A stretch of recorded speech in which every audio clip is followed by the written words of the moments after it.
Well, you can take your seat belts off. We're going to calm down now a little bit. Isn't he something? Yeah. And I need the toy. Here we are. Well, what I'd like to do is to start where Bruce left off. Oh, by the way, just it occurred to me when I was being introduced about the 14 years in the business world, and Doug said, well, something made him transition. I can tell you it was living in fear for 14 years. It was living in protection. I don't know if you've spent any time in the corporate world, but there's a tendency to circle the wagons and hope it's you're going to be safe. So I had done my time there. I saw a lot of pain. I saw a lot of opportunity, but in the position I was in, I couldn't do much with it. And so I really felt in the midst of really having everything that you're supposed to want. Good job, big bucks, all the creature comforts you could ask for. But what I noticed was my soul was hurting. I wasn't okay there. I wasn't okay just getting paid to do something I really didn't want to do and to sell something I didn't care about. So that was a crisis in a sense for me, but it was a real spiritual emergence as well.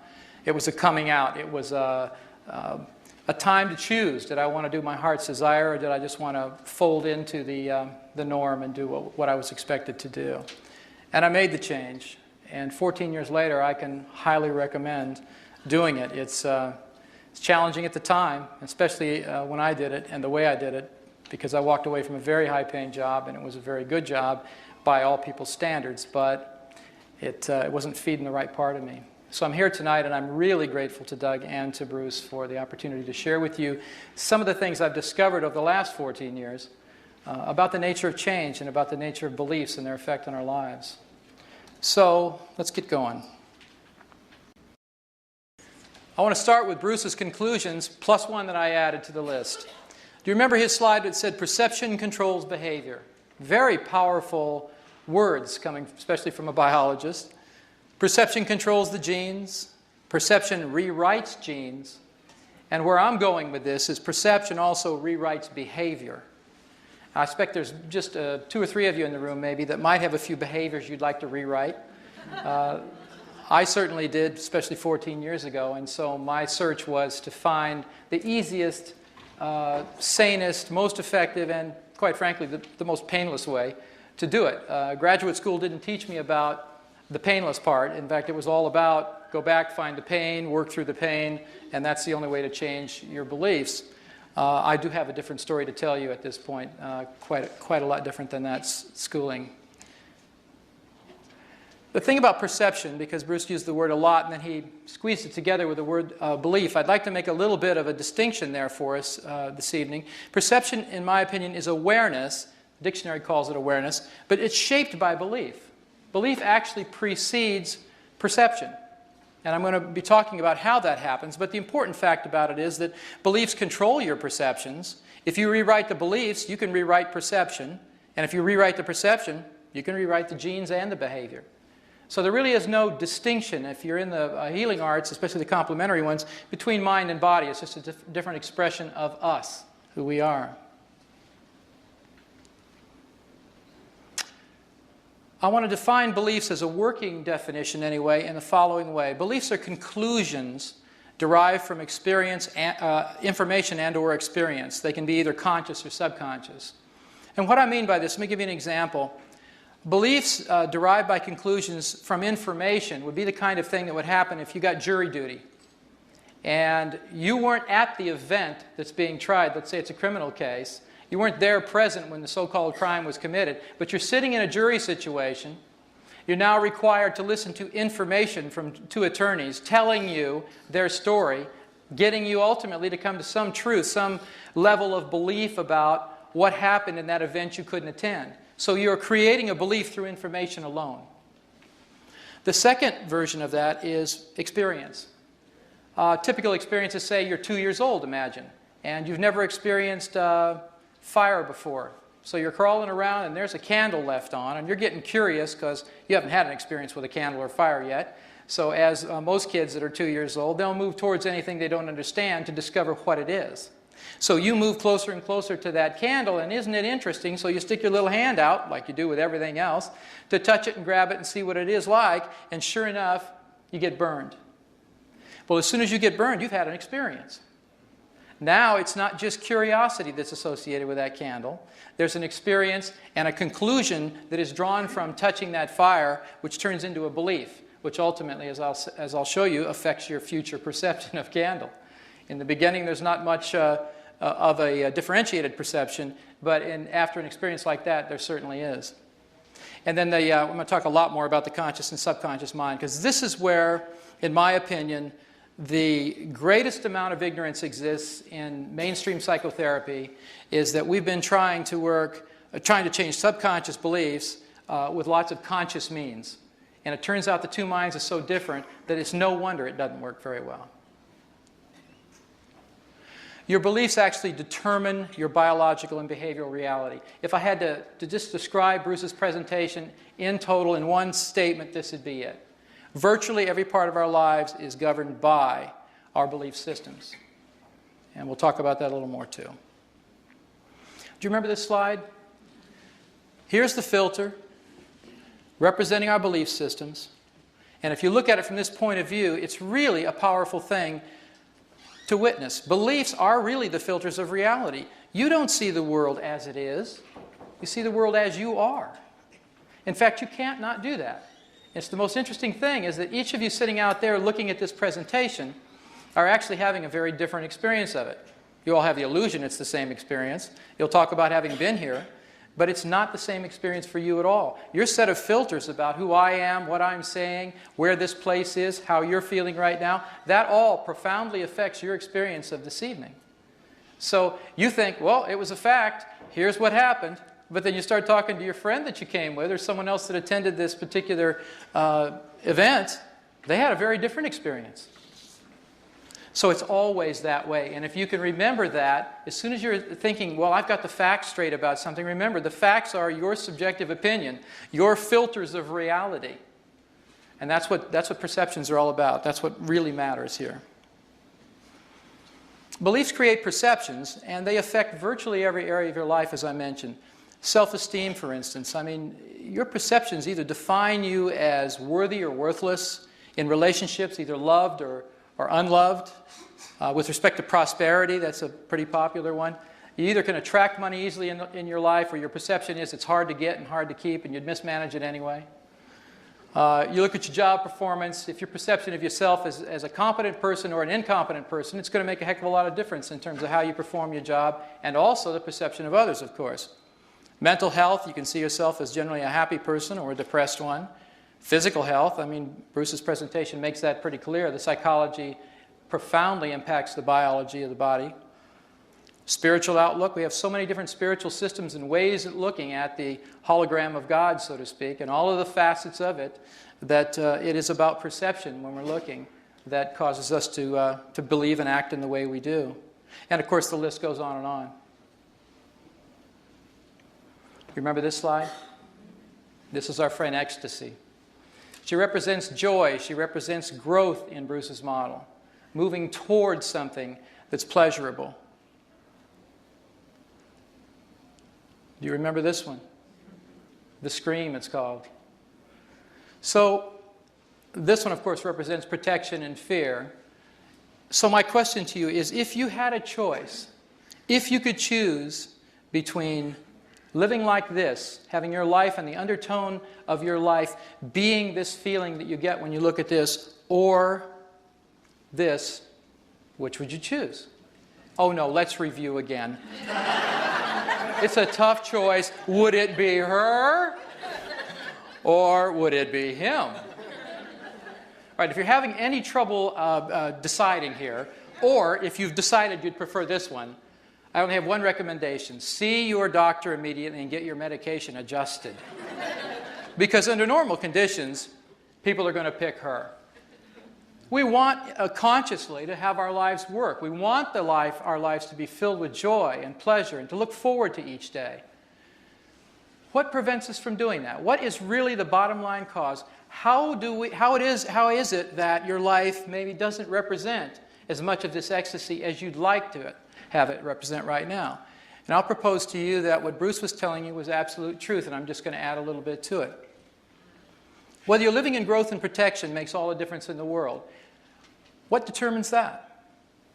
Well, I can messages as a child versus I can't messages are one of the big ways that that determination happens. If you receive more positive input from your environment, generally your parents, for instance, and you were told that you were lovable, you were told that you could accomplish anything, you were told you were good enough, you were told that you were wonderful, then you're probably having a life that reflects that more now than anybody could imagine, versus if you were told more I can't messages. You're not good enough, you'll never amount to anything, you're not smart enough, all those things that many of us heard.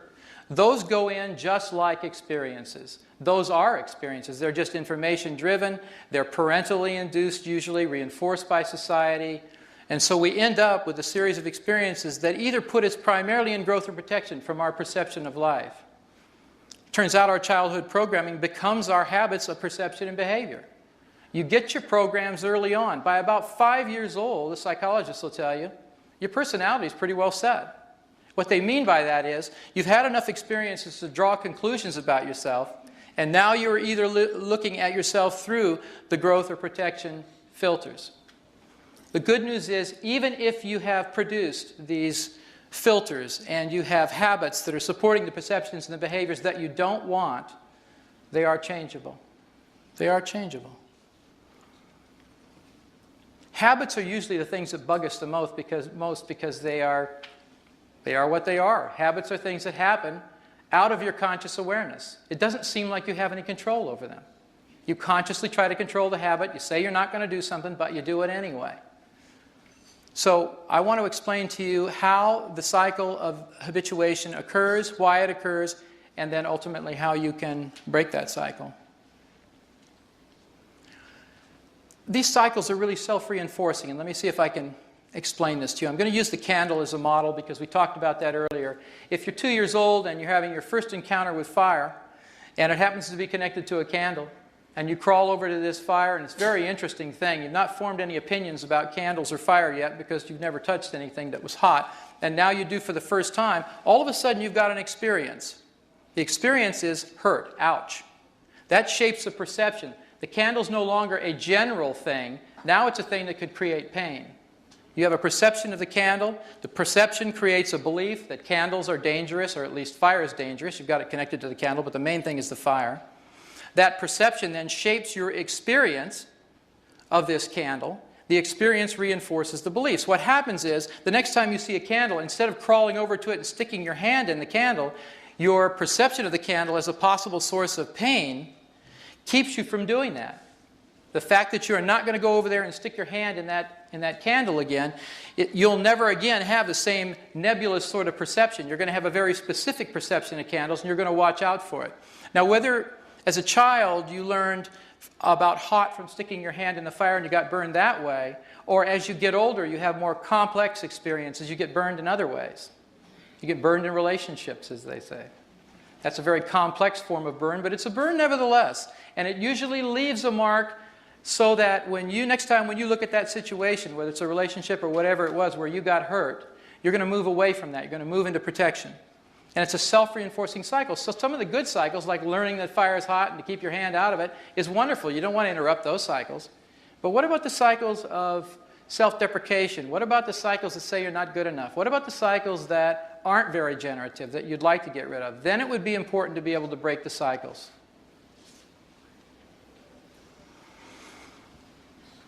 Basically, breaking the cycle amounts to rewriting the software of your mind, because then you can change the printout of your experience. As Bruce said so eloquently, it's about your perception. If you can change how you perceive the environment, essentially how you can perceive yourself in the environment, you can change the environment. You'll be treated differently the second you treat yourself differently. We're told that, day in and day out by all the positive thinkers, but they stop at that part. And then what do you do? Well, there is something you can do, but how do you do it? It requires two things, really, information and tools. I'm going to give you a little bit more information, and then we'll get to the tool part. And please understand that with respect to the tools and the confines of my situation tonight, which is 1 hour, not 2 days in a workshop, I'll be able to hopefully demonstrate at least one of the Psyche change processes that I've developed over the years, so that you can get an idea of how quickly a belief you may have had all of your life actually can change, and how you can verify that it's different as soon as it changes. So we'll be doing both things. Now, one of the key pieces of information you need to be aware of that makes all the difference in the world is that you don't have one mind, you have two. I mean, haven't you ever tried to change your mind only to find out your mind is a mind of its own? Bet you have. And I'll bet you relate to some of these things down here, the ways in which people try to do that. If you've ever promised yourself you'd get in shape, but then you didn't. Ever made a New Year's resolution you didn't keep? Ever tried to quit smoking? Try to stop procrastinating. That's a favorite one. You swore you'd never get involved with another relationship, but you do. And the list goes on, and you can fill in your favorite personal one down there about what you've tried to change, and you said you wanted to change it, so there's a conscious intention, a commitment. You're a bright, energetic, committed person, but somehow it just doesn't come off. It doesn't happen, even with your intention focused in that direction. Let me give you a little rundown on how different those two minds are, because this is very important in understanding the nature of how change can take place very quickly and why it's been so difficult with the tools we've been given for the past 35 years, which are mostly positive thinking, affirmations, willpower, that sort of thing. I don't know about you, I tried them all. You know, they worked maybe 20% of the time, very frustrating, but it was best we had at the time, so people kept doing it. Just say your affirmations, just do that meditation, just do it over and over and over again. The problem was, it turns out, we were mostly talking to the wrong part of the mind that's in charge of habits, in charge of the change. Look, conscious mind's volitional. It sets goals, judges results, and it likes to try new things. That's the one that says, hey, there's something good happening, let's go out and do it. Let's go into an environment we've never been in. Let's ride the killer roller coaster. Let's do a bungee jump, you know. It's the one that would say, hey, that's a great idea. But your subconscious mind didn't like that at all. Subconscious mind says, it's busy monitoring the operations of your body, basic things like motor functions, heart rate, digestion, and it prefers the familiar. It's the part of you that likes to play it safe. It wants to know what's going to happen in the next moment. It doesn't want something new to contend with. Its basic job is to keep you alive and safe. So why would it want to bungee jump or get on a roller coaster? It's not interested in that. So remember, volitional and habitual, two different components of you completely. The conscious mind thinks abstractly. It's conceptually based. The subconscious mind thinks literally. It sees the world through your five senses. Bruce mentioned the five senses. You're going to see, hear, feel, taste, and smell. That's the only way the subconscious mind can know reality. The conscious mind is the one that reads all those self-help books. It's the one that says, yeah, aren't we inspired? Let's go for it. It's got all of that energy about what you're going to do. It thinks up all those really great ideas. But without communicating the ideas to the subconscious mind adequately, you usually don't go anywhere. You get very excited. You ever been to motivational speeches? I mean, just plain flat motivational speeches. I mean, when I was in the corporate world, boy, we just did a lot of those. And I'd go into those things and they'd just whip you into a frenzy. I was clapping and stomping and yelling and screaming, and I was so happy. And then as soon as that motivational speaker left, so did the motivation. If you didn't get him or her to come back, which is the point of it, of course, if you come back and get that fixed, you get cranked up again. But there's a better way to do that. There's a better way to get to that place and to stay there, and it has nothing to do with motivation, actually. The conscious mind is responsible for short-term memory, the subconscious mind for long-term memory. Now, the short-term memory has a little trick to it. I don't know if you know this, but it's an interesting fact. The average length of short-term memory in human beings is about 20 seconds long, short-term memory. Now, I thought that was really interesting because do you know how long it takes to look a phone number up in a phone book, take the coins out of your purse or pocket, and get them into a machine and dial that? 25 seconds. God's little trick. Yeah. So you can't quite pull that off in short-term memory. The subconscious mind is a very important aspect of this change process that I'm going to be sharing with you because it is responsible for long-term memory. A critical element. If you get up in the morning and you've forgotten basic things that you learned when you were a child, like say walking, things like that, driving as an adult, you'd have to relearn everything every morning when you got up. So you don't have to do that, and you can thank your subconscious mind because it remembers all of those things. It's taken all of that conscious learning and turned it into habitual understanding. Think about driving for a minute. You know, when you first learned how to drive a car, how many learned on a stick shift? I'm just curious. Are you old enough to have? Okay. Yeah, well, me too. And it was a nightmare. I don't know about you, but I'm sitting in this little car, and I've got a gear shift over here. It was on the column. That's how old I am. It was on a column shift, and I got 2 feet, but they're 3 pedals. I'm thinking bad engineering right away. You know, it's a problem. What am I going to do with those? Then you got mirrors. You got people coming this way, people behind you. You got to steer the darn thing. You got a clutch, accelerator, brake. I mean, it was completely overwhelming, not counting my father, who was sitting next to me, yelling at me the whole time because he wanted to save his transmission in that car, and I'm popping the clutch, and it was an awful experience. But eventually, having survived it, I was able to move into an automatic version of driving, and now I don't think about it at all. In fact, most people don't think about driving at all. I noticed since I got here anyway. This is a very interesting place.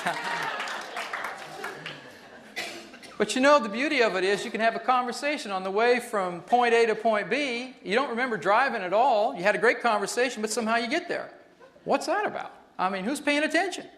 Fortunately, you have a very powerful part of you that is paying attention. That's your subconscious mind. That gets you around when you're doing the things that are really fun, and it takes care of most of these baseline things that would consume all our time if we had to do them consciously. All right, the conscious mind is time-bound, which means it's past and future-based. And for most conscious minds, if you're living with the scream mentality, you spend most of your time regretting your past and agonizing over the future. So that's not very much fun. Your subconscious mind is timeless, however. It thinks in the proverbial present moment only. So when you're talking to the subconscious mind, this fact is very important. It doesn't understand future tense requests. If you put your request, what you want, in a future tense for the subconscious, it mostly yawns and goes back to digesting your dinner because it doesn't get it. So you have to talk present tense. Now that seems a little crazy from your conscious mind's point of view because it's thinking, well, that hadn't happened yet. If I'm making up this statement that I want to be true, shouldn't I say I want it to be true? Only if you're trying to convince your conscious mind. So there's some rules about how you address and communicate with the subconscious that are very important to making it all work. Another difference, very important one, the conscious mind has limited processing capacity, maybe 1 to 3 events it can handle at a time. If you're at home and the phone rings and you're watching a TV program and somebody walks in from the kitchen and they want to talk to you, about that time when those 3 things are going on, you're saying, wait a minute, one thing at a time, you know, I got to stop now. Because you really can't process. It only is processing at about a rate of 2,000 bits of information per second, which sounds wonderful and kind of awesome in its own way, unless you compare it to the subconscious mind, who has expanded processing capacity, can process thousands of events at a time, and averages 4 billion bits of processing capacity in a given second. That's an incredible difference. But if you think about it, this part of your mind would have to do that. Remember, it's in charge of motor functions. You can't walk, talk, digest your food, do respiration, digestion, or any of that without a huge amount of processing capacity. You couldn't sit up in your chairs. Because what you take for granted, you just say, well, I'm going to do that. You turn on your volition part, which is your conscious mind, and say, let's walk from here to there. But you know, you can't walk from here to there consciously. If your subconscious mind doesn't agree, you aren't going anywhere. And that's true of your beliefs changing too. And we're getting to that. All right. It's easy to change habits of thought and behavior if you access the subconscious mind because it's the storehouse for attitudes, values, and beliefs. This is where doing your basic affirmations every day, which are generally so abstract that the subconscious mind can't understand it. It really doesn't care what you're trying to do because you haven't engaged it in any way, shape, or form. And you're talking to the wrong part of the mind in the first place. The subconscious mind is where all these attitudes, values, and beliefs are stored. So if you don't learn how to communicate with it properly, you aren't going to get very far. You're going to be very frustrated. And that's exactly what I was. That's why I'm sharing with you these a whole different approach. All right, so as the easiest and most effective way to communicate with the subconscious is through a process called muscle testing. And I'll bet you a bunch of you in this room have had some experience with muscle testing. Is that true? Can I see a show of hands? All right. So I'm going to ask you temporarily during this discussion and also an experience that I'd like you to have to forget everything you know about it right now. Pretend you don't have any preconceived notions about it. Humor me. There's some things that are very important about using muscle testing in a psychological way that are very different from using it in almost every other way. Vitamin mineral supplements, it's very popular. In applied kinesiology, clinical kinesiology, you're looking for organ distress, meridian dysfunctions, and so on. I'm not going to be talking about any of that, but I'm going to be talking about some key elements to using it as an accurate measure of what's going on in your subconscious mind, what those beliefs are and what they're not. Okay, we're going to have a little experience, and I'm going to ask someone to help me up here to demonstrate muscle testing a la Psych-K. Psych-K is the name of the name I give the work that I do. And I want to show you when I'm using it as a psychological tool to access the subconscious and check for beliefs, how to set up an appropriate communication system. And the key here is appropriate. You want to get a true-false message system going. In other words, a conflict detector. You're measuring the truth between what your conscious mind says or is affirming and what your subconscious mind believes. Very important to be able to do that credibly. Like-dislike is essentially equivalent to a stress detector. I learned this one to use muscle testing in this way when I got out of graduate school. I was doing sort of mainstream counseling. That's the insight-based talk therapy version where you come in and we sit down together and you tell me all your woes and I nod and say, yeah, that's interesting, tell me more about that. And you do. And then you come back next week and you tell me more about that. And come back next week, you tell me more about that. Well, I got tired of hearing it. They got tired of talking about it. So I figured something's got to change here. And a part of me, which was really the business part, just said, wait a minute, there's got to be some kind of outcome here. I mean, business is all about outcomes, all about bottom line. Turns out therapy, as I was taught in graduate school, is all about process. You just stay in the process. It's good for you. Oh, where's the part where you get out and get a life? I mean, you know, when does it end? Well, apparently it wasn't supposed to end. I never got that. So I thought, well, that's not right. So we're going to do something about that. So in the like-dislike thing, what I found was interesting was I'd get people coming in, they'd fill out this intake form, and I'd always ask, have you had any other kind of counseling? And oh, yeah, and they're putting it down there, 15 years of psychotherapy and all that. That's no joke. And they would say, I'd say, okay. So, and they're writing down what their primary presenting problem is, what they're trying to deal with. And they just write down stuff about, I said, what about your childhood? Tell me about your relationship between your mother and a father, you know. So I remember this one client wrote down, yeah, well, I've dealt with my mother, you know, she was very abusive psychologically and physically, and, but, you know, I've dealt with that and I'm over it. And I said, oh, that's good. So we got to the muscle testing part, and I just had her stick her arm out. I was going to do a little muscle test of stress detector style. And I said, think about your mother. So she did. And guess what happened? She just crashed and burned. I mean, she was a mess. The muscle response was very clear that just thinking about her mother still stressed her. All of those years of psychotherapy, all of those years of putting together reasons why I've now forgiven my mother, never got to the subconscious mind, which controls the motor functions, which controls the autonomic nervous system, which controls your biology, and ultimately your health. You know, Bruce mentioned, do you remember about the biology and the effect on our immune systems? There are a whole set of beliefs that are immune-enhancing beliefs and a whole set of beliefs that are immune-suppressing beliefs.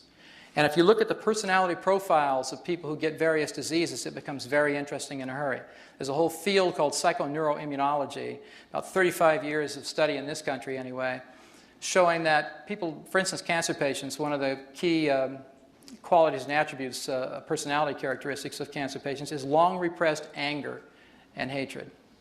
They're really angry at somebody else, but if you hold that anger inside you, guess where it gets directed? It's your immune system. So the question is, how do you let go of stuff like that? We're going to be getting to that. So third down here is setting up a yes or no communication system, because in this work that I do, it's essential that you can communicate with the subconscious in a way to ask it questions and let it determine even what process is going to be used within this model of Psych-K that I use. There are a variety of belief change processes, just as there would be if I was a carpenter and I had my little bag of tools.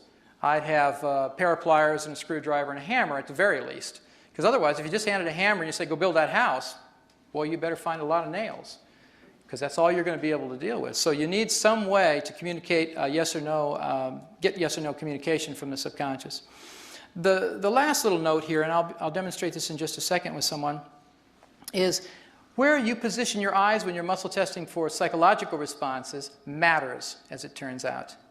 And I'll show you, I'll demonstrate that for you. I learned this through, actually this little piece of it, through studying NLP years ago.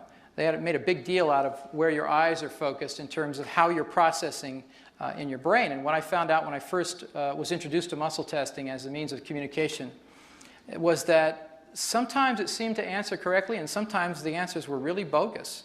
And I couldn't figure out what the heck was going on. And I finally pieced the mystery together and I figured out, wait a minute, sometimes people are saying things they're having no emotional response to at all. Your arm doesn't operate automatically. It doesn't go strong or weak for no particular reason. If you're not having a response to it internally, then the electrical signal sent from your brain to the muscle has no effect. So I want to show you how that works. And then I'd like you to just have an experience of this, because when I do a demonstration up here, I want you to be wired into what's actually going on and not just watching me do something up here that you're not familiar with. So I would like to invite someone who would like to help me demonstrate this muscle testing process to come up. Okay, would you mind? That's great. And you might want to come over here.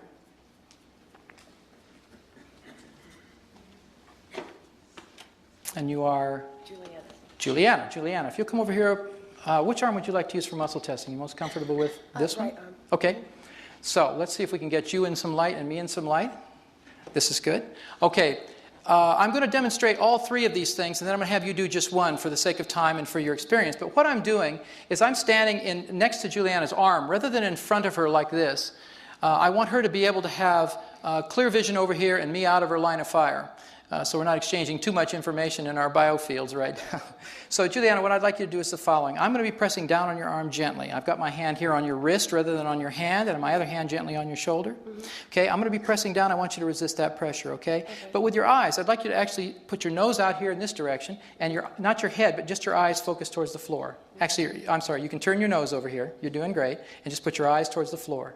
And hold them right there. I'm going to press down. Let's just do this together. And I'll tell you before I press, because I'm going to say the words, be strong, okay? Okay. Here we go. Be strong. Good. Now, I'm just calibrating to find out what that's like. Am I pressing okay? It's not too hard. It's not? Okay. Let's try out some stuff and see what happens. So we're going to go with the first communication link up here. I'm going to have you say something that we know is true about you, and I'm going to ask you to do this one. This is the one that you will do as an experiment. So I want you to use your name, because it's something your subconscious probably agrees with unless you're going by an alias. So I want you to look down, and out loud, Juliana, I'd like you to say, my name is Juliana. My name is Juliana. And be strong as I press. Good for you. So let's have you lie now. This is a really important thing. In fact, I'll set this up. If you get away with this and you can keep your muscle strong, everybody out here will give you $20. Okay. Hey, pretty good, huh? I just spent your money. I hope you're okay. You're rooting for me now, aren't you? Okay, here's what I want you to do. I want you to, again, with your face out here, but your eyes towards the floor. Let's make you somebody else completely, like some guy named Bill. We'll make you male. Your name is Bill. So I want you to say out loud like you really mean it. Okay. My name is Bill. All right, my name's Bill. Be strong, Bill. And see what happens. I'm pressing gently, but her arm is actually moving down rather than locking in place. I know all of you can't see that exactly, but trust me on this. Can you feel the difference? Yes. Yeah, it's dramatic to her and to me, and I'm pressing very lightly. It's not about pressing harder. It's about when she says something that isn't true, roughly, you can rest your arm, roughly what's happening is equivalent to what happens in a polygraph machine. The brain is actually changing frequencies. The signal is changing. It's going into conflict because there's no file in there, either the gender file, which says she's a female and she's affirming she's male, and the name file crashes because her name isn't Bill, it's Juliana. So two things are going on that create conflict at the brainwave level. The signal, electrical signal from the brain to the muscle is what causes the muscle to go weak. It's not that her muscle mass changes or that I have to press any harder. It's simply a restricted signal because of the confusion, the conflict in the brain. That electrical signal is diminished. The muscle response is much, much weaker. So if you can detect this difference, you can set up this binary code. It's a natural biofeedback mechanism built into every one of us. So if you use it properly, it's very, very wonderful to find out what's going on at levels of your consciousness that you can't find out consciously about. So let's do the next one. Let's do an experiment with like-dislike. So what I'd like you to do is this. I'd simply like you, again, with your face out here, your eyes focused towards the floor, think of something you like, a circumstance, a situation you really like to be in, and get the feeling of being in it, and then let me know when you're there. I would like to be in it? You would like, yeah. Feeling a situation you like to be in. Okay. It can be something you've already done, but you can think about it and go, yeah, I like that. Okay. You got it? Mm-hmm. Be real strong. She's really strong to that. She likes that a lot. So we won't have you talk about that, okay? All right. Okay. I want you to switch gears. I want you to think of something that you don't like, equally powerful, but the opposite of that pleasant feeling. And take your time and let me know when you've gotten into that feeling. Something you don't like. Oh, you can think of a food or a person or... Okay. Oh, that helped. What was that the person one she went for? Okay. Take your time. You have to get into the experience of it. And you let me know when you're feeling the feeling of it. Got it? And be strong. Sure enough. Can you feel that? It's real dramatic over here. So she's going very weak to that feeling. I don't have to know what it is, but I can tell it stresses her. It's real easy. We're using this as a stress detector. And the final one is to set up a yes or no communication system. This can be done very simply. All I want you to do in your mind silently is just repeat the word yes over and over and over in your head. So just listen to it silently. And be strong as I press. Good. Repeat the word no. Hear that over and over. Okay. And be real strong. Feel the difference? Yeah. Can you see a little bit of her movement? Because she's moving and that arm is dropping real easily and I'm pressing very gently. This isn't a wrestling match. I mean, some muscle testers just want to yank on your arm and they got all kinds of agendas and stuff. It isn't about that. It's just pressing hard enough on the arm to detect whether the muscle locks in place or unlocks. Because as long as you're getting strong and weak responses and your intention is clear about what you're testing, you have a really powerful internal communication system going on here. So let me propose the following. Given our seating arrangement, I want to suggest this. Instead of standing like I'm standing with Juliana this way, I want you to, in a minute, you'll be standing up where you are, pick a partner that you're close to, and actually stand facing me and have your arm come out towards the back of the chair in front of you. Stand to the side like this, that way you don't hurt anybody. Because your arm's coming out this way, not to your side. There's not much room to the side. You're going to have your partner do the following thing. I just want you to use the truth detector for right now, just to have this experience. The way this happens is this. You're going to take your hand, put it gently on top of the wrist, not on the hand that bends here, but on the bone up here. Your other hand, just rest it gently on the shoulder of your partner. They're to be looking, their face is straight, but your eyes are looking down. If your eyes are looking down, you will be emotionally connected to the statement you're making. If your eyes move around, this may not work for you. So this is very important. Head straight, chin parallel to the ground, eyes focused down, and then have your partner say, my name is, and use your real name. So one more time, Juliana. My name is Juliana. And be strong. And I want you to say be strong just before you press, okay, to warn the partners. Because if you just jerk like that or you start pressing when they're not ready, you can't tell when the muscle's strong or weak. So let's switch gears. We'll make you somebody else again. This time you can be some guy named Jim. Imagine you're Jim. Say, my name is Jim. My name is Jim. Be strong, Jim. You feel the difference. Yeah, it's really dramatic and you just press gently. I want you to have this experience because after a little while I'm going to use this muscle testing connection to demonstrate one of the belief change processes. So take about, it won't be more than 2 to 5 minutes at the most. I'll yell at you after a while, but I'd like you to have the experience both ways of doing muscle testing this way and just see how it turns out. Thank you very much, Juliana. Go ahead.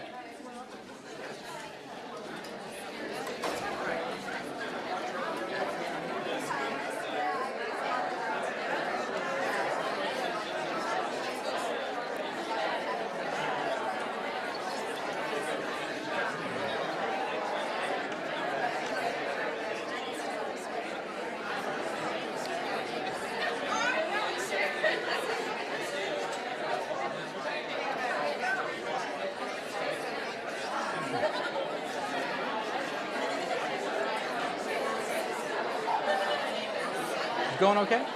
Yeah. I went over a little bit, but not too much, 5 or 10 minutes. It's okay. Anybody else looking for a partner? Remember to focus your eyes down. Look down at the carpet.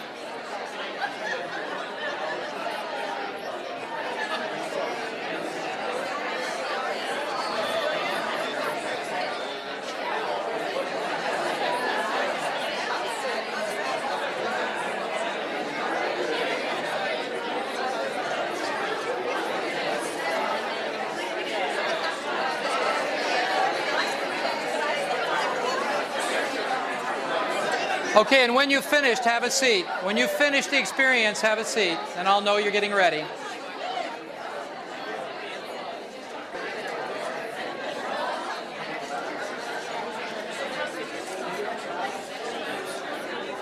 All right. Let's bring it back.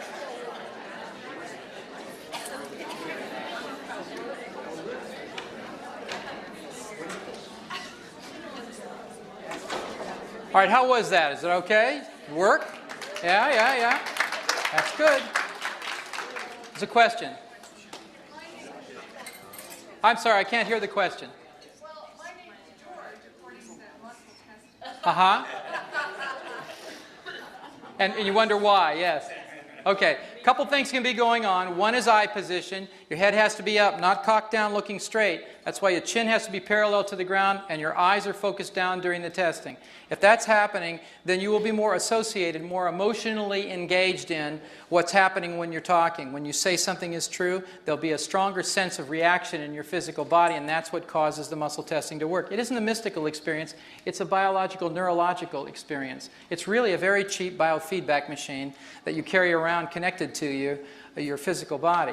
So used properly, it will work fine. The other possibilities, and I don't have time to discuss them right now in terms of the anomalies, sometimes people will test weak to everything. There's a specific reason for that, and it turns out that's an easy correction. Sometimes they'll test strong to everything no matter where their eyes are looking.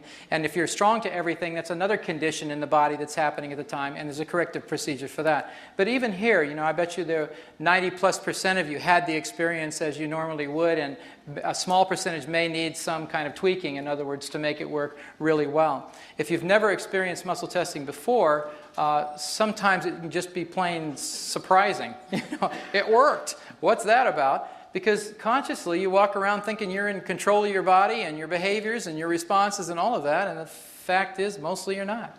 Mostly you have your subconscious mind running the program, both behaviorally and biologically, and you're just not used to accessing it and experiencing it consciously. So muscle testing is a simple way to do that. So, on we go. Not only do you have two minds, you have two hemispheres of the brain.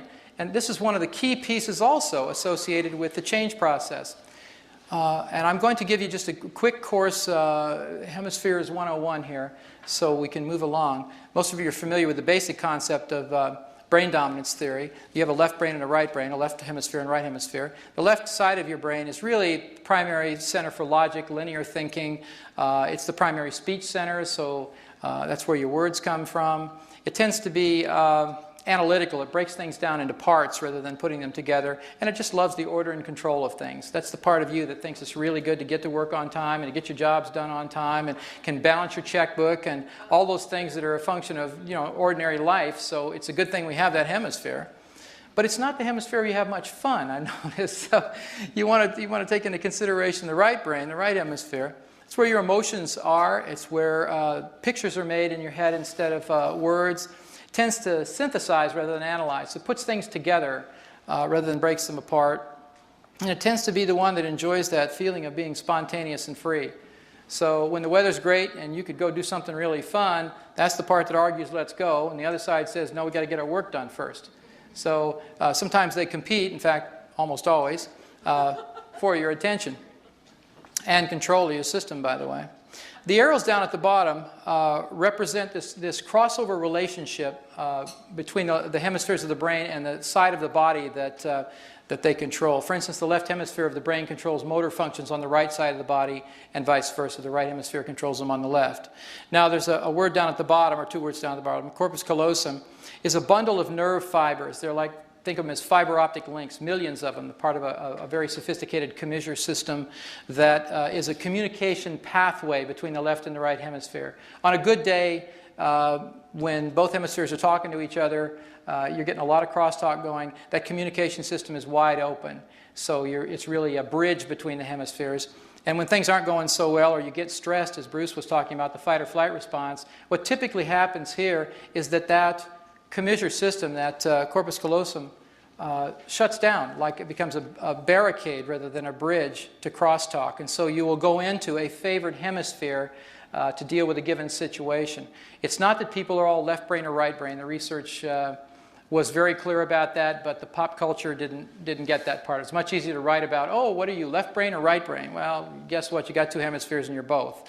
The issue is, in a given situation, if you learn to over-identify with the qualities and attributes of one hemisphere versus the other, you will do that habitually until that's changed. The ideal circumstance, obviously, is to have both hemispheres working all the time, to be in a state I call the whole brain state, because then you have all the qualities and attributes available to deal with almost any situation. You don't automatically go into protection in a situation unless it's warranted, and then you can go there, because sometimes fight or flight's a good thing. You know, You got to get out of there, get the blood out of the viscera, get it to the limbs, and get out of Dodge. So it's all right to have that happen, but you want to be able to control it. You want to be able to perceive your reality through both hemispheres at the same time. And this little tidbit will come up in a little while, so I just wanted you to have a working reminder about it. The other thing is, the mind is not the brain.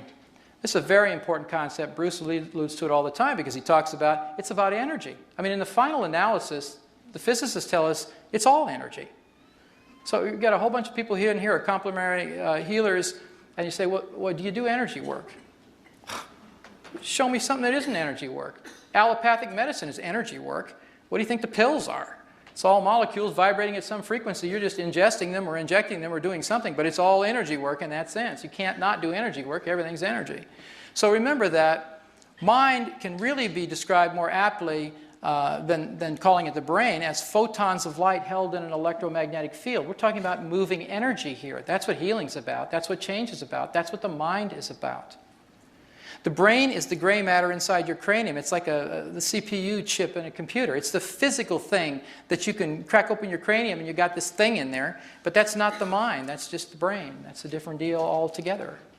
It may be the central processing unit, the place where the energy patterns interpenetrate, but you know it's not even limited to the brain. Those of you who know about the energy field in general know that mind is not a function of just a connection to the brain part. There's some really important, long-standing myths about change that I need to address before I demonstrate what I want to show you. And that is, myth number one, if you've had a limiting belief for a long time, it'll take a long time to change it. Boy, that's a common one. I got so many people say, oh, it's so deeply embedded, Rob. You know, I've had this belief for 35 years, and it's just ingrained, and use all these anthropomorphic terms about how deeply it's embedded in your brain. You know, well, how deep could it be? You know, it's how many centimeters in there? You could get your finger in there and get one of the deepest ones. It's not like it's miles deep. What's that about?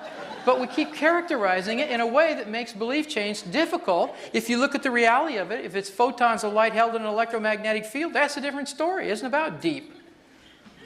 All right. Anyway, most of the time, changing subconscious beliefs is more like changing a document in a computer. The computer is photons of light held in an electromagnetic field. It's an energy phenomenon. You can't go into your computer and dig in there. How deep can you get into the hard drive? I mean, it's a little chip. It's the same concept, and we've really made it hard. It doesn't take any longer to change a document that's been in there for 30 years as it does 30 minutes. It's been in there for 30 minutes. And that's mostly true with belief systems people have carried around for years and years. I've just watched this happen in private practice over and over again, and in the classes I teach, people will say, oh, I've had this belief for 50 years. I mean, it's just remarkable, just remarkable. I had one quick story about that. A psychiatrist is using a Psych-K in Denver. He had taken the classes, and he had, one of his patients was agoraphobic. You familiar with agoraphobia? It's the fear of being out in the marketplace in open places and so on. She'd had this agoraphobia since she was about, since she was a teenager, because she'd had it for over 50 years, and she was 60 plus years old. And it turns out it was an event that occurred in the eastern plains of Colorado. Her mother had taken her on a trip, and she was misbehaving, and so the mom said, you know, if you don't get your act together pretty soon, you're going to get out of the car and I'm leaving you. You know, today we'd be all traumatized by that, but back in those days, that's what your parents did. That's how they stayed in control. So the woman actually did stop the car because the kid kept misbehaving, put the child out, and she drove down the road. Well, not very far, but far enough to scare this little kid. And so she comes back, picks up the girl's in tears, piles her in the car, and they take off. Well, didn't take long before the little girl started to show these signs of fear of going out into open places. There are many places that are quite as open as the eastern plains of Colorado. I mean, it's a flat desert-looking place. So she had this association with this place and with this fear, and nothing they had done. They tried drugs, they tried all kinds of therapies of various kinds, and this psychiatrist had just taken the Psych-K class, a weekend class, the one I'm teaching this weekend, as a matter of fact, and so he got to a place with her. He just said, look, I've tried everything else. I got to admit, I just went to this weekend workshop. I don't know if this will work or not, if it has anything to do with it. So he didn't really believe in it. And then she didn't believe in it because she said, well, how can something like this affect a biochemical disorder? I mean, how can it work? And they both said, well, what the heck, you know, we'll just give it a shot. They did. And that one session, that agoraphobia disappeared. That woman was out driving a car within a week, going wherever she wanted. She had relatives she hadn't seen in the area unless they came to her house because she couldn't leave her house for all of those years. So it's just, I mean, that was a wonderful story and an amazing testimonial to the fact that I don't care how long you've had something, boils down to photons of light held in an electromagnetic field, and if you can find the address of that belief and you can rewrite that software, you can change the outcome. So keep that in mind when you're saying, oh, I've had that for a long time, that'll be a tough one. Not necessarily. Myth number 2, changing old behaviors and thought patterns is difficult and often painful. This is the no pain, no gain myth. You got to suffer first, and then you can change. Not so. Thought patterns and behaviors are caused by perception, beliefs. They're represented by specific configurations of photons of light, the energy we're talking about. Change the field, you change the belief. Change the belief, and you change the behavior and thought pattern. So it's all about how do you isolate the belief you want to change, how do you get the subconscious mind to do the work for you instead of making it so hard trying to do it consciously. And we're going to be doing just that. Myth number 3, you need to consciously know what caused the problem in order to change it. Well, if I don't know what caused it, how can I change it? That's the mantra of mainstream psychotherapy, because they're having to change things by figuring out what it was, telling you what happened, giving you this powerful insight, and then making a huge assumption that insight is a sufficient condition to change. Now that's what really turned me around after I got out of graduate school, because I was sitting down doing that really well with people. We got real clear about why they were screwed up. They knew, I knew, but they were still screwed up. Unsatisfactory, unacceptable. They had to figure out a way to change that. How do you get to the behavior? Not just through this ton of awareness. I don't know about you, I'm up to my eyeballs in insights. Spiritual insights, psychological insights, all these insights, and then you got to wonder, well, why does my life look like all these wonderful insights I've got? I mean, true. So the reason is we have been talking to the wrong part of the mind most of the time. So becoming consciously aware of the source of the problem is seldom necessary to change most beliefs or behaviors when you're dealing with the subconscious mind. That's where the power is. That's where the juice is. That's where the storage unit is for your beliefs. It's not about willpower. Okay, let me give you an overview of the process that I use, and this is basically the components of it. Think of it that way. To get the job done in terms of speeding up change. And literally it can happen in just a few minutes. Establishing communication with the subconscious is step 1. I was never taught that in graduate school. In fact, I don't think they mentioned the subconscious except talking about Freud. And Freud, I mean, if you listen to Freud, the subconscious is a place nobody wants to go. I mean, talk about a deep, dark abyss of, repressed sexual desire. And you know the term Freudian slip? You know what that is? That's when you say one thing, but you mean your mother? Yeah. That'd be a Freudian slip. Okay. So nobody wants to go there because they've made it a horrible place to go. But the fact is, it's no more horrible than your hard drive. You go to your hard drive all the time. If you open your computer and you get documents out of there and stuff, that's energy.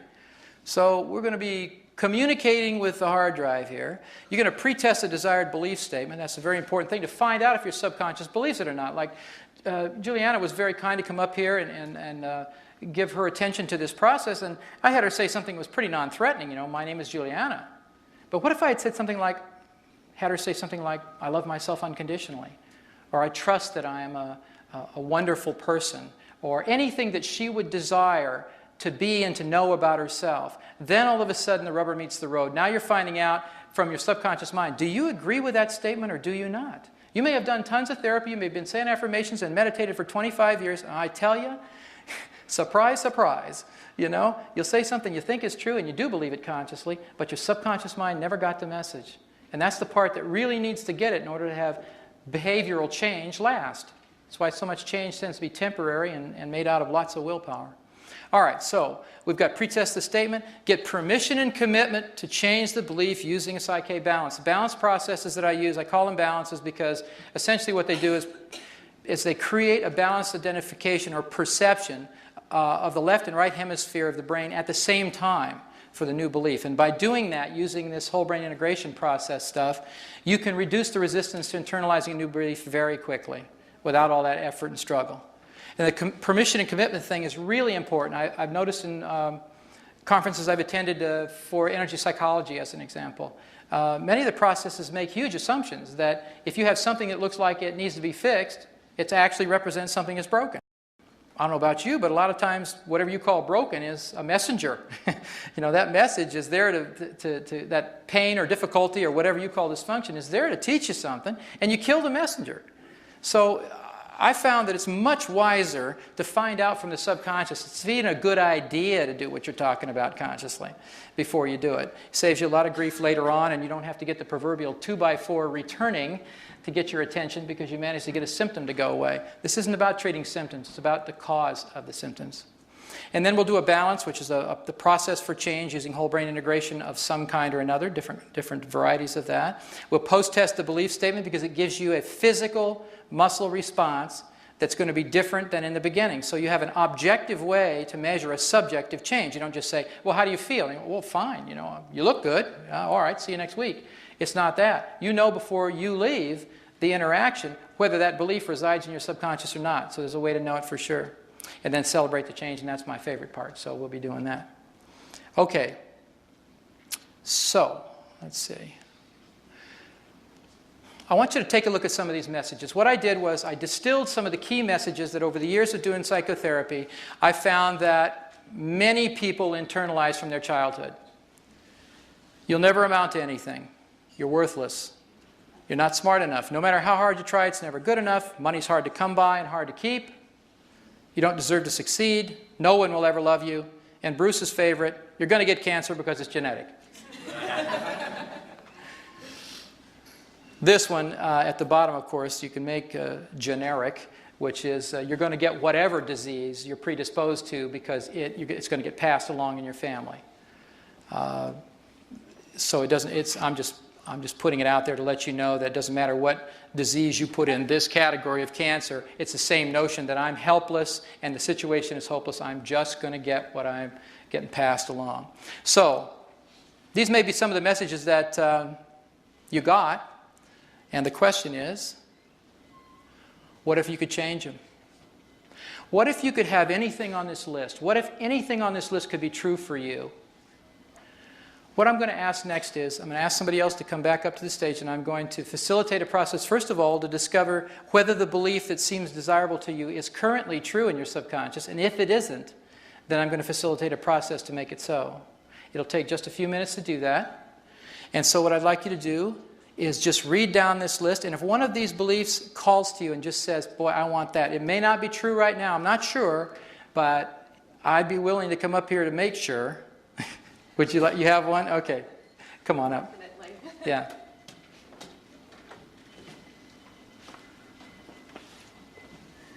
Get this one. I might actually be able to finish my PhD. And which is that? I deserve happiness and success in my life. I deserve happiness and success. And your name is? Karen. Karen. Okay, Karen, I'm going to have you come over here, please. Like about so. And I'm going to have you put your arm out. We're going to do a little muscle testing together. Can I have you turn this way just a bit? Thank you. With your chin parallel to the ground, your eyes focused down and open. I'm going to press down on your arm. I want you to be strong if you can. You ready? Okay. Be strong. Okay. So we're going to do what we did initially to establish communication, because I haven't gotten a weak signal, so I don't know what that's like in Karen's system. So I want you to say out loud, my name is Karen. My name is Karen. Be strong, Karen. Good. Say, my name is Frank. Be a guy named Frank. My name is Frank. Strong, Frank. Okay, can you feel a difference in that? Okay, I'm not pressing hard. I don't want to press hard. I'm not trying to make this dramatic. I'm just trying to press hard enough that she can tell when the muscle locks in place and when it unlocks. So we're getting a very clear signal here. Just for fun, I want you to do in your mind silently, repeat the word yes. Hear that over and over in your head. And be strong as I press. Okay, repeat the word no over and over. And again, be strong as I press. Good, you feel the difference? Yeah. Big difference. Okay, Yeah. so what we're going to do is we're going to make this a little juicier now. We're going to have Karen actually say her desired statement out loud. We're going to test it against what the subconscious mind currently has residing in there as a set of beliefs and see if she has any beliefs that support that. She may actually not believe it consciously. It's possible she could already believe it subconsciously, and we don't know that until we test. So if you put your arm out again, I'm going to have you say your statement out loud, which is, I deserve happiness and success in my life. Look down and say that like you mean it. Okay. I deserve happiness and success in my life. And be real strong. Oh, nice try.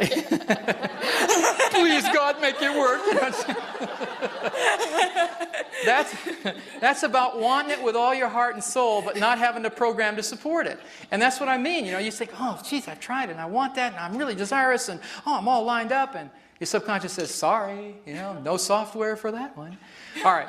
So what I'm going to do now is I'm going to demonstrate a change process. And this is different than teaching it, so please forgive me in terms of not being able to have the time to explain each little detail. That's why it's a 2-day workshop. I can't make that into this hour or so that we have together. But I'm going to facilitate this with her by going through the protocol, generic protocol I showed you, and we'll see what happens. So if you put your arm out for a minute, please. Okay. First of all, we're going to get permission and commitment. We've already tested the statement. We know that you're weak to the statement. The goal is to get her to be strong to the statement. Right now, she tests weak, although she's really wanting to be strong. And I can understand that. All right, so I'm going to ask a couple questions. You don't have to repeat any of this out loud. Just listen. And then I'm going to muscle test for yes and no responses and so on, okay? Okay. All right, it's safe and appropriate for Karen to balance for this goal now. So be strong, Karen. Good. We get a nice, strong response indicating yes. All parts of the system are ready, willing, and able to balance for this goal using a new direction balance. So be strong if you can. Good. All right, her subconscious mind just agreed to one of the several Psyche patterns. You might be asking yourself, how could she know what that is? Well, I'm not asking her conscious mind. Turns out I'm asking her subconscious mind. And the real magic of this is lots of information is shared subconsciously that you're not aware of at all. Every time you walk into a room, especially if you're as close as I am to her right now, much information at the 4 billion bit processing level is being exchanged between us. So if I know what a new direction balance is, turns out I do, I muscle test her and her subconscious mind can actually give me a response to that because it can access my hard drive. It's very interesting about this stuff because I did it in foreign languages just to prove this to myself. What a trip. I got muscle tested in Mandarin Chinese, and my subconscious mind knew what this person was saying. All the muscle responses were correct for the questions that she was asking. So it gets really interesting in a hurry. All right, so here we go. We've gotten as far as doing the actual change process. I'm going to require a chair for this, so if you'll hold on right here, I'm going to grab one. Or I'm not. Oh, here it is. Thank you. All right, I'm going to put you right there, and you can sit down in that chair. Okay? So what we're going to do next is we're going to utilize some of this left-right brain integration technology I spoke about. We're going to set up a system so that Karen's mind can maximize her perception, left and right brain at the same time, while she internalizes this new belief. This is different than just saying affirmations, and I'll explain a little bit about that while she's going through the process. To determine the best way for her to achieve this left-right brain integration, we're going to use her physical body because it's an electrical system. If she crosses her ankle one over the other, her electrical field actually changes. I didn't know if you know that, but when you cross your ankles or your legs, you're really changing the field in your entire body. Same with your wrists. Any place you can cross the midline of your body makes a different electrical circuit, just like a circuit board. So watch what happens. If you put your arm out like so, please, and cross one ankle over the other, doesn't matter which one, looking down again with your eyes, I'm going to press down, you see if you can be strong. Okay, switch your ankles the opposite way. Let's see if it makes any difference when I test. And be strong now. Ooh, you see the difference? Go back this other way.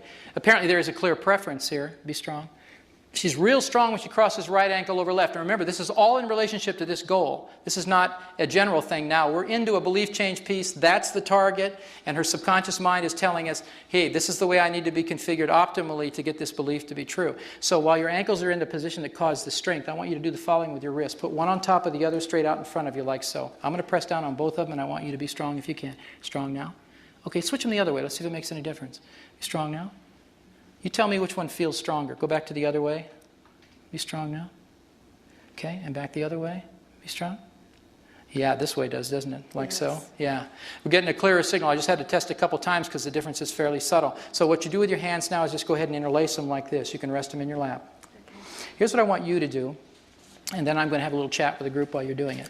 I'm going to have you close your eyes in a little while, and I'm going to have you be able to silently just repeat the statement. I'll give it to you, and then you're just going to repeat it gently over and over in your mind. And what I want you to do is I want you to actually invite any resistance to the idea, any other ideas like your statement is, I deserve happiness and success in my life. If you've got any other voices in there that say, no, you don't, you never did, you never will, all that stuff, rather than try to push them away or make them go away, I actually want you to invite them in. Say, okay, come on, because it's an educational process. You're going to be saying this statement to this resistance until the resistance just disappears. So until you feel either a mental, emotional, or physical change, keep your eyes closed and keep saying the statement to yourself. When you feel that shift, I want you to open your eyes and we'll do the next part of the process. Okay. Deal? Mm-hmm. And I'll amuse everybody out here while you do this. Okay. So I want you to close your eyes, silently begin to say the statement, I deserve happiness and success in my life. And while Karen is doing that, I wanted to make a couple of comments about what's going on. we've configured her body, not according to my guess or my judgment about what she needs, but her subconscious mind, which knows how that belief is blocked. It knows exactly what software needs to be rewritten to make it so, and it's in the process of doing so right now. It's different than meditation, because most meditation is single-focused and all other ideas must go away. You notice the instruction I gave her wasn't to do that. It was to say the statement and invite these other ideas in. It's not prayer, because you're not really asking for intercession in some way. Come, please help me. It's not that kind of thing. You're just affirming this belief over and over. It's not visualization. It's not positive thinking. It's simply affirming a statement to be true, educating the parts that are in resistance, and doing it through the filters of whole brain integration. While in this posture, she can't think of the downside of this the way she used to. Left and right brain now are working simultaneously, and they're perceiving this goal in a brand new way that she hasn't been able to every time she's thought about it in a normal sitting posture or just in her normal life. So it's really interrupting the cycle of over-identifying with the left or the right hemisphere of the brain, which kept her stuck. As soon as this comes into a whole brain integrated perception, the belief's hers, and we'll test it out. Okay? So you keep at it until you can feel something change, and then you just let me know, and I'll keep talking to all these people about this. So it's usually this process, I'd say on average, takes about 2 to 5 minutes for most beliefs to change. Small price to pay for something you've had all your life that's been arresting your life and keeping it from being in that ecstasy, the picture that we saw, and really promoting a lot more of the protection and the scream energy to your life. So it can shift, it does shift, and it's not about me doing something, it's about her. In fact, all of Psyche is really about very little about the facilitator and a whole bunch about the innate wisdom and the divinity within each of us. It's activating that and moving it into a specific area of intention and giving the tools to the subconscious mind to do the job that it is capable of doing with the proper instruction for doing it. Sometimes when the change is taking place, this is another interesting aspect of this process, is that it's not particularly visual. You don't have to visualize anything. If you're not a good visualizer, you don't have to make a picture in your head to make things come true. If you tend to be more auditory, you make sounds in your head, you talk to yourself in your head, you'll go there. However the belief is wired in that needs to be changed, that's what she's going to get internally. So sometimes you'll get pictures, sometimes you'll get sounds, sometimes it's just your body, you're feeling. You'll feel the body change, you'll feel the muscles tense and then release. Happens differently for each person and different with each belief. Okay, she seems to think something's going on here, so we'll check this out. So unhook your ankles and your wrists, unhook these guys. Put your fingertips together like so. All right. Just hold them there. This is equivalent to the save command. If you think about what she was just doing in a computer metaphor, she was editing the documents that kept her from believing she deserves this life that's going to work. Then we're saving this to the hard drive. We're making it a permanent document in her subconscious mind so that it won't just go away. It's the same thing as you always save your work before you turn your computer off, so it's there when you get it next time. Same idea, so you can let go of that. Put your arm out to your side. I'm just going to test to see where we are with the process right now. This is a sort of intermediate deal, so just listen. This process is complete, so be strong if you can. Good, I get a nice strong response. You can stand back up, please. I'm going to remove the chair here. We're at a place where her subconscious just reported to me, I've had enough of that, I got it, thank you. So we're going to verify it and see if that's really true. So I'm going to press a lot harder than I've been pressing just to make sure if this is true, that there's no doubt it is. I want you to say out loud, I deserve happiness and success in my life. Looking down, say it like you mean it. I deserve happiness and success in my life. And be strong. Yeah, if I let go, she brings like a springboard. Nice going. That's Thank you. Good for you. So hang in here for just a minute. So I'm just wondering if, Karen, would you mind saying a little bit about what was going on while you were sitting down there? Well, I started saying all the things, no, you don't, everybody's going to be jealous of you, you have to feel guilty. And then all of a sudden it was like, well, wait a minute.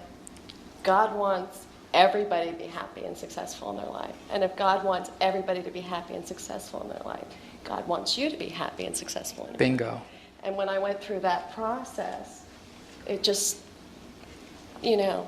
it was very logically based. If this, then that, So did you tend to hear, was that a conversation going on in your head more than anything else? But then as soon as I realized that, I felt like just kind of like a lifting, like a happiness type of thing.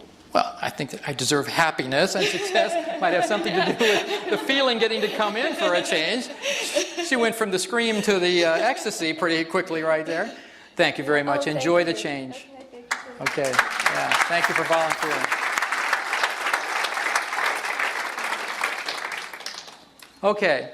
So, what'd that take? Maybe 5 minutes while I was trying to keep you distracted, so she had some, I mean, consider the circumstances. This is the worst possible place, on a stage with people in an audience doing belief change work, and it works anyway. Imagine if you had the privacy of your own home and one other person to work with, and you didn't have an audience the whole time. How simple things are. It's just been remarkable, my experience in the change work. When this work came in, and I can say came in because I didn't sit down and analytically develop Psyche. It really was one of those born out of a moment of terrible frustration with graduate school training and other things I'd tried. All of a sudden, entire patterns of change were just downloaded in my computer. I went in my house literally and typed the information into a computer and said, okay, that's interesting. I wonder what that's about. And then I just read off the sheets and learned the work that way. It was very interesting. And this was 14 years ago.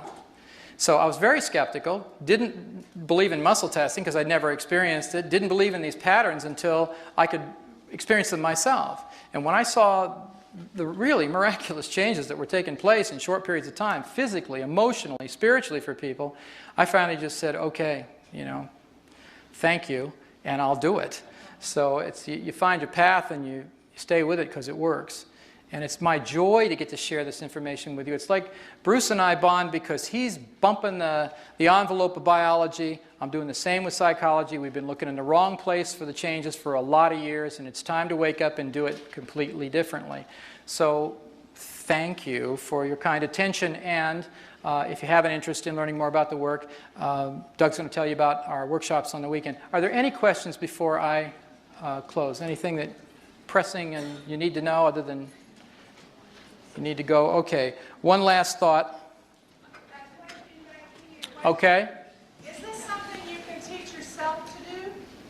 Can you do it with yourself? Is that what you're saying? Can you do this all by yourself? Yeah, you can. There are methods of self-testing that are possible, and they have their limitations. So what's really good about it is if you have a friend or anybody, it doesn't even matter that they even know the work, and if they don't come to the workshop, that doesn't matter. What matters is one of you came. Then you'll know the work, and all you need to do is take 2 minutes and teach somebody muscle testing. If somebody else is pressing on your arm, it's just more objective than if you're doing the whole loop yourself. At least that's what I would recommend. A lot of people do it, and I honor that, but I would rather have somebody else testing me than me testing myself, especially when the issues are really where the rubber meets the road. Okay? All right, so final thought. Remember that your beliefs determine the limits of what you can achieve. As Henry Ford put it, if you believe you can, or if you believe you can't, you're right. Good night.